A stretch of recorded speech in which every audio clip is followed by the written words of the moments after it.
Да, еще как Амарат, к вам лично вопрос был адресован. Когда это все закончится? Ну вот, будьте на короткий момент а, прорицателем. Обнадежьте людей конкретными датами, когда все это закончится. А то люди живут там за границей и ждут, когда кто-то закончит. Вот у них главная работа, они ждут, когда кто-то это сделает и это закончится. Тот, кто задал вопрос, когда свою пятую точку поднимет, начнет шевелиться. И тогда все это закончится, потому что все остальные тоже к этому времени проснутся и начнут двигаться. А пока что мы будем всех.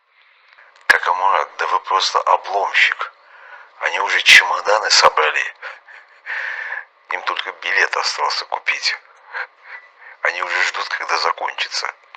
Но, надеюсь, счет за билет не отправят ДВТ. У них хватит как бы совести самим покупать этот билет. Как Амурат, если честно говоря, я и этому не удивлюсь. А вот ваш ответ по поводу отрыва пятой точки, ну это для некоторых совсем печалька. Надира.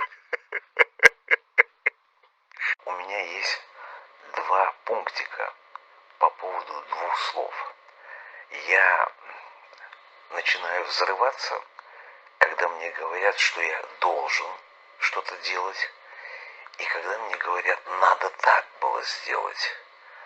Вот я всегда говорю, я никому ничего не должен. Я даже своей родине не должен уже.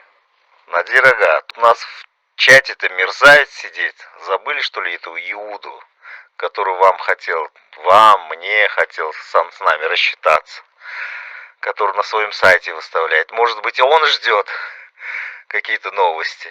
Это вы про какого Иуду? Про Иуду мошенника, который на наш фонд заявление написал. Интересно, за сколько серебряников его купили? А может, он изначально был засланный?